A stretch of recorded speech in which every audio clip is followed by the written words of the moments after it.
Welcome to Pavi channel. இன்று நாம் கேட்ப இருப்பது ஒரு தம்பதியின் ஆழமான காதலையும் அவர்களுக்குள் அணையாமல் இருக்கும் ரொமான்ஸ் பற்றிய அழகான கதை. அதின் மற்றும் அதிதி இவர்களின் காதல் நெடுங்காலமாக ஒரு காவியம் போல தொடங்கி இப்போது ஒரு அழகான குடும்பமாக வளர்ந்திருக்கிறது. பல வருட காதல், பெற்றோரின் ஆசீர்வாதத்துடன் நடந்த திருமணம் என இவர்களது வாழ்க்கை ஒரு நம்ப முடியாத கனவு போலதான் அமைந்தது. திருமணமான ஆரம்ப காலங்களில் இவர்களுக்குள் இருந்த அந்த நெருக்கமும் ரொமான்ஸும் ஊரையே பொறாமைப்படும் அளவிற்கு இருக்கும். ஒரு நிமிடம் கூட ஒருவரை ஒருவர் பிரியாமல் முத்தங்களாலும் தீண்டல்களாலும் தங்களது உலகத்தை அழகாக செதுக்கி வைத்திருந்தனர். இப்போது திருமணமாகி 6 வருடங்கள் ஓடிவிட்டன. அவர்களுக்குள் முகில் என்ற துருதுருப்பான மகன் இருக்கிறான். முகில் வந்த பிறகு அதிதியின் உலகம் மொத்தமாக அவனை சுற்றியே சுழல ஆரம்பித்தது. காலையில் எழுந்தது முதல் இரவு தூங்கும் வரை மகனின் சாப்பாடு, விளையாட்டு, தூக்கம் என அவனது நேரம் முழுவதும் அவனுக்கே சரியாக இருந்தது. அதின் ஒரு பெரிய தொழிலதிபராக இருந்தாலும் வீட்டிற்கு வந்ததும் அதிதியுடன் தான் செலவிடவே விரும்புவான். ஆனால் இப்போது நிலைமை தலைகீழாக இருந்தது. ஒரு இரவு அதின் ஆசைகளோடு அவளை பின்னால் இருந்து அணைக்க வந்தான். அதிதி இன்னைக்கு கம்பெனியில் ரொம்ப ஸ்ட்ரெஸ்ஸு, கொஞ்சம் ரிலாக்ஸ் பண்ணலாமா என்று கரகரப்பான குரலில் அவளது கழுத்தில் முகம் புதைக்க முயன்றான். அதிதி அப்போதுதான் முகிலுக்கு பால் புகட்டி உறங்க வைத்து கொண்டிருந்தாள். அதிதி உடனே, இருங்க மாமா, இன்னும் முகில் தூங்கலை, அவன் கண்ணை மூடுற வரைக்கும் கொஞ்சம் தள்ளி இருங்க, நீங்கள் தொட்டா அவன் முழிச்சிடுவான் என்று மெல்லிய குரலில் அவளை தள்ளிவிட்டார். அதின் ஒரு பெரும் மூச்சுடன் விலகி போய் படுத்து கொண்டான். இது ஒரு நாள் நடந்த விஷயம் அல்ல, கடந்த 5 வருடங்களாகவே இதுதான் கதை. முகில் பிறந்த பிறகு அவளுக்கு மனைவி என்ற பாத்திரத்தை விட தாய் என்ற பாத்திரம்தான் முதன்மையாகி போனது. அவளுக்கு கணவனின் மேல் காதல் குறையவில்லை. ஆனால் அந்த பழைய உடல் ரீதியான நெருக்கத்தை பற்றி யோசிக்க கூட அவளுக்கு நேரமில்லை. அதின் கட்டிலில் படுத்துக்கொண்டு தூங்கும் அதிதியை பார்த்தான். அதிதி கலைந்த கூந்தலுடன் சோர்வான முகத்துடனும் தூங்கிக் கொண்டிருந்தாள். அந்த சோர்விலும் அவள் பேரழகியாக தான் தெரிந்தாள். அவளது இடையின் வளைவு பாதி விலகியிருந்த சேலையின் வழியாக தெரிந்த அவளது மேனையும் அதினுக்கு ஒரு வெப்பத்தை ஏற்படுத்தியது. மெதுவாக அவள் அருகில் நகர்ந்து சென்று அவளது கையை பற்றினான். ஆனால் அதிதியோ, இன்னைக்கு முகில தூக்கியே முதுகெல்லாம் பிடிச்சிருக்கு, ப்ளீஸ் தூங்க விடுங்க என்று சொல்லிக்கொண்டே மறுபக்கம் திரும்பி படுத்து கொண்டாள். அதினுக்கு அப்போது ஒரு ஏமாற்றம். ஆனால் அவனுக்கு தெரியும், அவ்வளவு கஷ்டம் இருந்தாலும் ஒரு ஆணாக அவளது நெருக்கம் இல்லாமல் அவனால் இருக்க முடியவில்லை. பல நேரங்களில் அலுவலகத்தில் இருந்து சீக்கிரம் வருவான். அவளை ஆசையோடு அணைக்க துடிப்பான். ஆனால் முகில் ஓடி வந்து இடையில் நின்று கொள்ளுவான். அல்லது ஏதோ ஒரு வீட்டு வேலையில் பிஸியாக இருப்பாள். இப்படியெல்லாம் நான் வீட்டுக்கு வந்தா வாசல்லே வந்து கட்டி பிடிப்பா. இப்போ நான் இருக்கனான்னு கூட அவளுக்கு தெரிய மாட்டேங்குது என்று அதின் மனதிற்குள் வருத்தப்பட்டான். அவர்களுக்குள் இருக்கும் அந்த தீ அணையவில்லை. ஆனால் அந்த தீயை மூட்டுவதற்கான சந்தர்ப்பம்தான் அமையவில்லை. அதின் கண்கள் அவளது இடையின் அந்த மென்மையான பகுதியில் நிலைத்து நின்றன. அந்த பழைய நாட்களில் இதே இடத்தில் அவன் தனது முகத்தை புதைத்து கொண்டு மணிக்கணக்கில் கிடப்பான். அந்த நினைவுகள் அவனது உணர்ச்சிகளை தூண்டினாலும் நடுவில் தூங்கும் மகனை நினைத்து அவன் கட்டுப்படுத்தி கொண்டான். அதிதிக்கு இது எதுவுமே புரியவில்லை என்று சொல்ல முடியாது. அவளுக்கும் அவன் கணவனின் அரவணைப்பு தேவைதான். ஆனால் உடல் சோர்வும் மகனின் தேவைகளும் அவனை ஒரு இயந்திரமாக மாற்றி வைத்திருந்தன. கணவனின் இயக்கமான பார்வை அவளது முதுகில் படுவதை உணர்ந்தாலும் அவளால் அதற்கு பதில் சொல்ல முடியாத அளவிற்கு தூக்கம் அவளை தழுவியது. அந்த அறையில் ஏசியின் குளிர்ச்சி இருந்தாலும் அதின்க்கு மட்டும் ஒரு விதமான அனல் வீசி கொண்டிருந்தது. அதிதியை எப்படியாவது தனிமையிலிருந்து மீண்டு அதன் பழைய ரொமான்ஸை மீண்டும் கொண்டு வர வேண்டும் என்று அவன் யோசித்து கொண்டிருந்தான். அடுத்த நாள் காலை சமையலறையில் காஃபி வாசம் கமகமக்க அதிதி தயார் செய்து கொண்டிருந்தாள். அப்போது பின்னால் இருந்து மெதுவாக வந்த அதின் அவளது இடையை வளைத்து பிடித்து தன்னோடு இறுக அணைத்து கொண்டான். அவளது சூடான மார்பு அவளது முதுகில் அழுத்த அதிதி ஒரு நிமிடம் திடுக்கிட்டு போனாள். என்னது, காலையிலேயே ஆரம்பிச்சிட்டியாவம்மா? கையை விடு, முகிலுக்கு லேட் ஆகுது என்று அவள் முணுமுணுத்தாலும் அவளது அணைப்பு அவளுக்கு ஒரு மெல்லிய சிலிர்ப்பை ஏற்படுத்தியது. அதின் அவளது கழுத்தின் வளைவில் முகம் புதித்து ஆழமாக அந்த வாசனையை நுகர்ந்தான்.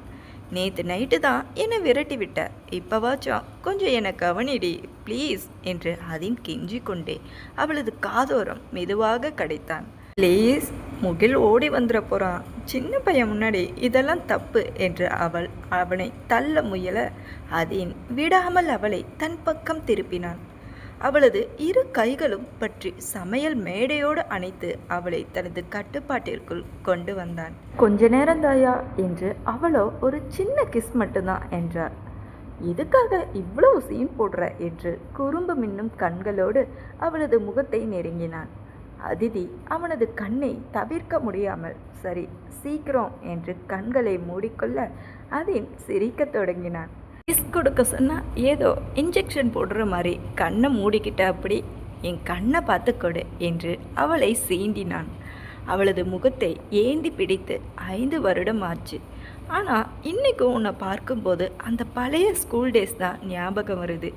நீ இன்னும் அதே அழகுதான் என்று ரொமான்டிக்காக பேசிக்கொண்டே அவளது இதழ்களை தனது இதழ்களால் வருடினான். மெதுவாக ஆரம்பித்து பின் ஆழமான ஒரு முத்தத்தை அவளுக்கு பரிசளித்தான். அதிதி ஒரு நிமிடம் உலகையே மறந்து அவனது அணைப்பில் கரைந்து போனாள். அவனது கைகள் அவளது இடையை மென்மையாக ரசித்து கொண்டிருந்தன. சரியாக அந்த நேரத்தில் மம்மி பசிக்குது என்று கத்திக்கொண்டே முகில் சமையலறைக்குள் ஓடி வந்தான். உடனே அவள் பதற்றத்தில் அவனை தள்ளிவிட்டு இதோ வந்துட்டேன் செல்லம் என்று மூச்சு வாங்க சொன்னாள். அதின் சற்று முறைப்புடன் முகிலை பார்த்தான். ஏண்டா உனக்கு எப்பவுமே இதே வேலையா போச்சு, கரெக்டாக டைமுக்கு வந்து நிற்கிறியடா என்று செல்லமாக திட்டியபடி அவனை தூக்கி இடுப்பில் வைத்து கொண்டான். முகில் அவனது கன்னத்தை கிள்ளி டாடி மம்மி எதுக்கு மூச்சு வாங்குறீங்க என்று மழலை மாறாமல் கேட்க அதின் அதிதியை பார்த்து ஒரு குறும்பான பார்வை பார்த்தான். அது மம்மிக்கு ஒரு எனர்ஜி பூஸ்ட் கொடுத்துட்டு இருந்தேன்டா, ஆனால் நீ வந்து கெடுத்துட்ட என்று அவன் சொல்ல அதிதி வெக்கத்தில் சிரித்து கொண்டு போங்க மாமா போய் ரெடி பண்ணுங்க என்று சொல்லிவிட்டு திரும்பி கொண்டாள். முகிலை கொஞ்சி விளையாடும் அதனை பார்க்கும்போது அவளுக்கு இருந்த தலைவலி எல்லாம் மறைந்து ஒரு நிமிடம் நிம்மதியாக இருந்தது. அதின் முகிலை தூக்கி மேலே போட்டு பிடிக்க அந்த சமையல் அறை முழுக்க அவர்கள் சிரிப்பொலியால் கிடந்தது. ஆனால் அதின் கண்கள் மட்டும் அடியே இன்னைக்கு நைட்டு உன்னை விடமாட்டேன் என்று சொல்லாமல் சொல்லி கொண்டிருந்தன. அன்று இரவு அந்த அறையில் இருந்த ஏசியின் குளிர்ச்சியும் ஜன்னல் வழியாக ஊடுருவிய நில ஒளியின் ஒரு இதமான சூழலை உருவாக்கி கொடுத்தது. முகில் மெத்தையின் நடுவில் படுத்துக்கொண்டு அதிதியின் சேலையை பிடித்து கொண்டு மெல்ல கண்களை மூடிக்கொண்டிருந்தான். அதிதி அவனது தலையை தடவி கொடுத்து உறங்க வைத்து கொண்டிருந்தாள். என்று ஒரு விசேஷத்திற்கு போயிட்டு வந்ததால் அவள் இன்னும் அதே பட்டு சேலையில்தான் இருந்தாள். அவளது கூந்தலில் இருந்து மல்லிகை பூவின் வாசனை அந்த அறை முழுவதும் கமகமவென பரவி இருந்தது. அந்த வேளையில் அவள் இன்னும் இளமையாகவும் பேரலையாகவும் தெரிந்தாள். பக்கத்தில் படுத்திருந்த அதினிற்கு அதற்கு மேல் தன்னை கட்டுப்படுத்த முடியவில்லை. அவளது இடையின் அந்த வளைவும் அந்த அழகும் அவனது உணர்ச்சிகளை உசுப்பியது. மெதுவாக நகர்ந்து சென்று அதிதியின் தோளில் முகம் புதைத்தான். முகில்குட்டி தூங்கிட்டான்ல என்று மெல்லிய குரலில் அவளது காதோரம் கிசுகிசுத்தான். அதிதி அவனை ஒரு எச்சரிக்கை பார்வை பார்த்தாள். இன்னும் இல்லை, சும்மா கண்ணை மூடிக்கிட்டே இருக்கான், கையை எடுங்க, மல்லிகைப்பூ நசுங்கிட போகுது என்று அவனை தள்ளிவிட முயன்றாள். அவன் விடவில்லை. அவளது இடுப்பில் தனது கையை செலுத்தி அவளை தன் பக்கம் எடுத்தான். ப்ளீஸ் டி, எனக்கும் ஆசையாக இருக்கும்ல, ரொம்ப நாளாச்சு நம்ம இப்படி தனியாக இருந்து, இந்த மல்லிகைப்பூ வாசனை என்னை என்னென்னமோ பண்ணுதடி என்று கெஞ்சும் குரலில் சொன்னான். அவனது இதழ்கள் அவளது தோள்பட்டையில் ஒரு சிறு முத்தத்தை பதித்தன. மாமா வேணான்னு சொல்கிறேன்ல, அவன் திடீர்னு முழிச்சுப்பான் வேற, எனக்கு பயமாக இருக்கு, இன்னைக்கு எனக்கு ரொம்ப டயர்டாக இருக்கு, தூங்க விடுங்க என்று அதிதி பிடிவாதமாக சொன்னாள். அதின் ஒரு நிமிடம் அமைதியான பிறகு ஒரு குறும்பு சிரிப்புடன் அவளது காதருகை குனிந்தான். சரி, என் ஆசைக்காக வேணாம், நம்ம முகில் குட்டிக்காக யோசி. அவனுக்கு தம்பி இல்லைனா தங்கச்சி வேணும்ல, பாவம் அவன் மட்டும் தனியாக விளையாண்டுக்கிட்டு இருக்கான். அவனுக்கு ஒரு கம்பெனி கொடுக்க வேணாமா என்று ரூட்டை மாற்றினான். அவளுக்கும் சிரிப்பு வந்துவிட்டது. அப்போது அதுக்காக தான் இவ்வளவு நேரம் கெஞ்சுறீங்களா? என்ன ஒரு வில்லத்தனம் உங்களுக்கு? அவனது மார்பில் செல்லமாக இடித்தாள். அப்படிலாம் இல்லடி, இது நம்ம பையன் மேலே இருக்க பாசம். என்ன சொல்கிற? ஒரு தம்பி பாப்பாவை ரெடி பண்ணிடலாமா என்று அவன் இன்னும் நெருக்கமாக வந்து அவளது சேலையின் முந்தானையை மெதுவாக நீக்கினான். அவனது அந்த அப்பாவியான பார்வையும் குறும்பான பேச்சும் அதிதியின் மனதை கரைத்து விட்டது. அவள் மெதுவாக சிரித்துக்கொண்டே, உங்களை யாராலும் ஜெயிக்க முடியாது என்று சொல்லி அவனது கழுத்தை கட்டி கொண்டாள். அப்போ சம்மதமா என்று அதின் ஆசையோடு கேட்க, அவள் வெக்கத்தில் தலை குனிந்து அவளது மார்பில் முகம் புதைத்து சம்மதம் சொன்னாள். அந்த தருணத்திற்காகவே காத்திருந்த அதின் முகிலுக்கு தெரியாமல் மிக ரகசியமாகவும் அழகாகவும் அவளை ஆக்கிரமிக்க தொடங்கினான். அதிதி சம்மதம் சொன்ன அந்த நொடி அதினுக்கு ஒரு புதிய வேகம் பிறந்தது. அவள் நெற்றியில் தொடங்கி இமைகள், கன்னங்கள் என ஒவ்வொன்றிலும் தனது இதழ்களால் முத்திரை பதித்தான். இப்போ மல்லிகைப்பூ வாசனை அவனது போதையை இன்னும் அதிகப்படுத்தியது. இருங்க, முகில் நடுவுல இருக்கான் என்று அதிதி மூச்சடைக்க சொல்ல, அதின் அவளது கழுத்தில் முகம் பதித்து, அவன் தூங்கிட்டான், ஆனால் எனக்கு தான் தூக்கம் வரல என்று அவளது காதோரம் கிசுகிசுத்தான். தனது கைகளால் மெதுவாக தனது ஆதிக்கத்தை செலுத்த தொடங்கினான். அவளுக்கு ஒரு நிமிடம் பயமும் ஆசையும் கலந்தது. இங்கே வேண்டாம், அவன் திடீர்னு முழிச்சிட்டானா சங்கடமாக இருக்கும், நம்ம ஹாலுக்கு போகலாம் என்று அவள் கேட்க, அதின் ஒரு நிமிடம் கூட தாமதிக்கவில்லை. அவளை அப்படியே ஒரு மலர் கொத்தை போல தூக்கி கொண்டு ஹாலுக்கு நடந்தான். ஒரு மென்மையான ஃப்ளோர் பெட் இருந்தது. அதில் அவளை மெதுவாக கிடத்தி அவளுக்கு மேலே ஒரு போர் வீரனைப் போல பாய்ந்தான். இன்னைக்கு நீ நிஜமாவே தேவதை மாதிரி இருக்க. இந்த மல்லிகைப்பூ வாசனைக்கும் உனக்கும் என்னென்னவோ பண்ணுதடி என்று அவனது இதழ்களை ஆழமாக பருகினான். அதிதிக்கு இப்போது உணர்ச்சிகள் கட்டுக்கடங்காமல் போயின. நீங்களும் தான் அன்னைக்கு காலேஜில் பார்த்தா அதே சுட்டி பையன் மாதிரி இருக்கீங்க என்று சொல்லி அவனது சட்டையின் பட்டன்களை அவசரமாக கலற்றினாள். அதினின் அகன்ற மார்பில் அவளது விரல்களில் ஒரு தாளம் போட, அதின் அவளது இடையின் மடிப்புகளில் தனது முத்தங்களால் கோலமிட்டான். மெதுவாக என்று அவள் முணுமுணுக்க, இன்னைக்கு மெதுவா முடியாதடி, 5 வருஷம் ஆச்சு, ஆனால் உன்கிட்ட இருக்க அந்த புதுமை இன்னும் குறையவே இல்லை என்று அவளது சீலையை விலக்கி அவனது மேனியில் தன் காதலை சிதைக்கத் தொடங்கினான். இருவரும் ஒருவரை ஒருவர் தின்பது போல வெறித்தனமான நெருக்கத்தில் இருந்தபோது சட்டென்று பெட்ரூம் கதவை திறக்கும் சத்தம் கேட்டது. மம்மி, டாடி என்று முகில் கண்களை கசக்கிக் கொண்டே ஹாலுக்கு வந்துவிட்டான். அவர்கள் இருவரும் மின்னல் வேகத்தில் விலகினார்கள். அதிதி பதற்றத்தில் தனது சேலையை சரி செய்து கொண்டு தரையில் கிடந்த தலைமுடியை அள்ளி கட்டி கொண்டாள். இருவரின் முகத்திலும் ஒரு திருட்டு மொழி. என்னடா தங்கம், ஏன் எழுந்து வந்துட்டீங்க என்று அதிதி மூச்சுரைக்க சமாளித்தாள். மம்மி, நீங்கள் 2 பேரும் இங்கே என்ன பண்ணுறீங்க என்று முகில் கேட்டான். அதின் பல்லை கடித்து கொண்டு, அது உள்ள காற்று வரலடா, அதுதான் நானும் மம்மியும் வெளியே வந்து படுத்தோம், இங்கே நல்லா காற்று வருதில்ல என்று சொல்லி சமாளித்தான். குடுகுடுவென ஓடி வந்து அவர்கள் இருவருக்கும் நடுவில் அப்படியே படுத்து கொண்டான். இப்போ நானும் இங்கே தூங்குறேன், மம்மி கையை பிடிச்சிக்கோங்க என்று சொல்லி அதிதியின் கையை எடுத்து தன்மேல் வைத்து கொண்டான். அதின் ஒரு பெருமூச்சை விட்டுக்கொண்டு, எப்படியோ ஒரு வில்லை இன்னைக்கு நம்ம கதையை முடிச்சிட்டான். முகில், நீ நிஜமாவே டைமிங் கிங்குடா என்று புலம்பினான். அதிதி அவளது ஏமாற்றத்தை பார்த்து சிரிப்பை அடக்க முடியாமல் இருவருக்கும் தெரியாமல் அதினின் கைகளை தனது மற்றொரு கையால் இறுக்கி பற்றி கொண்டாள்.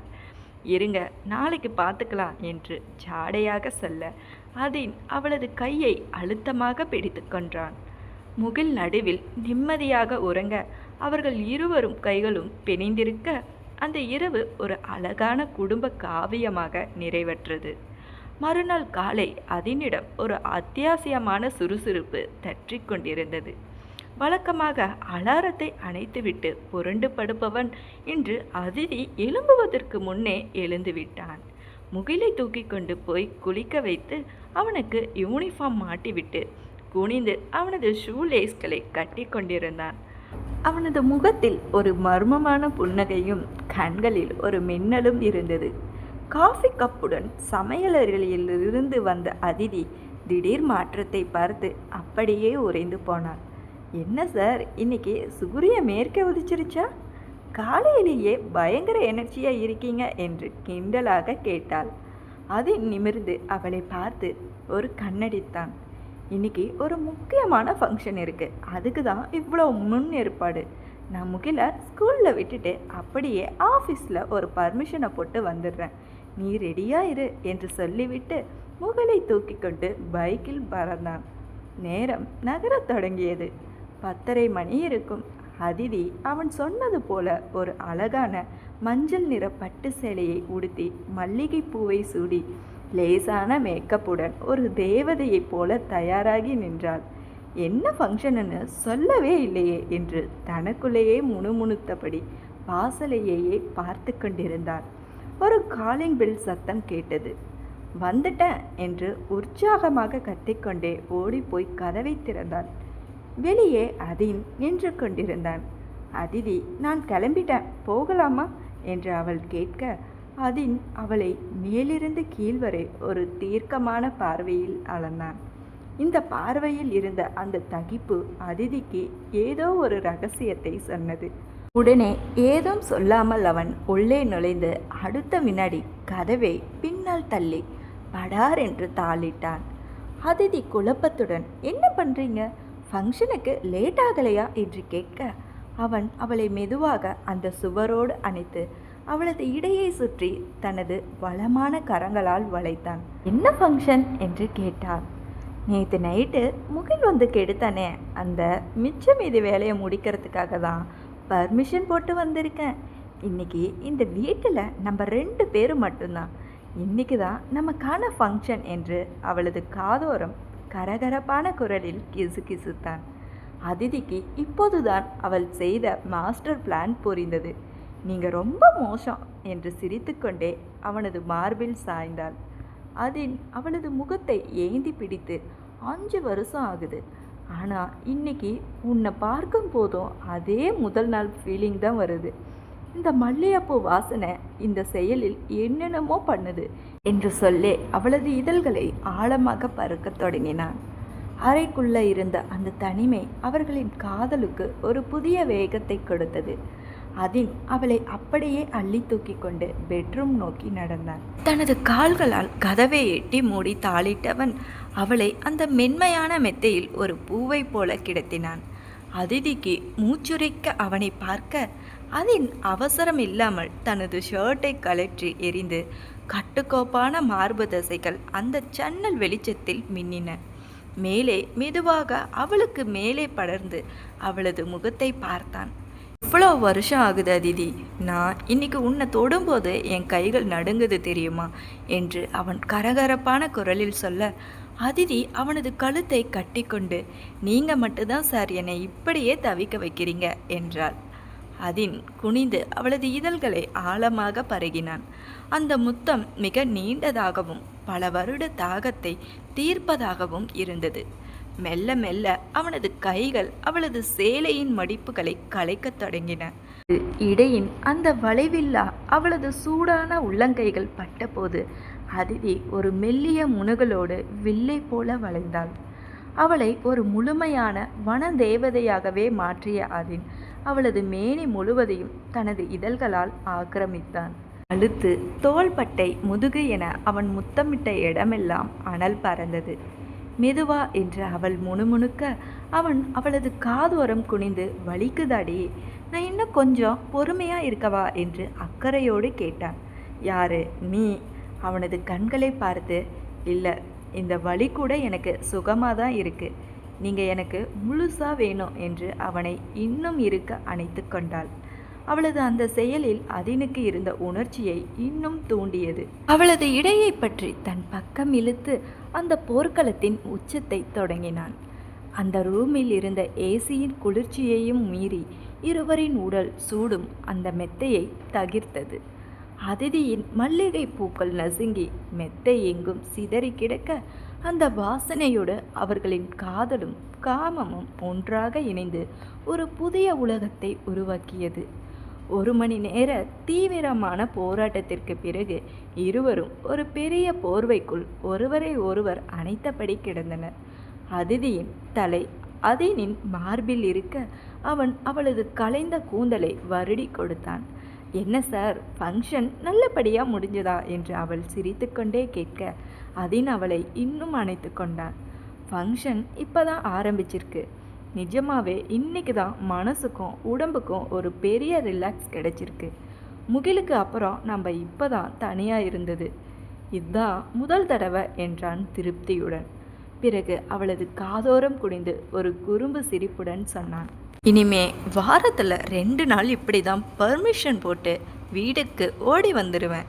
என் பொண்டாட்டியை கவனிக்க எனக்கு நேரம் வேணும்ல. யாரு நீ? அவனது நெஞ்சில் செல்லமாக அடித்துவிட்டு, அப்போது ஆஃபீஸ் வேலையை யார் பார்ப்பாங்க? போங்க, எப்பவும் உங்களுக்கு இதே நினப்பு தான் என்று வைக்கப்பட அதின் அந்த போர்வைக்குள்ளேயே மீண்டும் அவளை தன் பக்கம் எடுத்துக்கொண்டான். அந்த மதிய நேரம் அவர்களின் மீண்டல், அந்த காதல் இன்னும் அழகாக தொடர்ந்தது. இந்த மாதிரி கதைகள் உங்களுக்கு பிடிக்கும் என்றால் நம்ம சேனலை சப்ஸ்கிரைப் பண்ணி சப்போர்ட் பண்ணுங்கள் நண்பர்களே.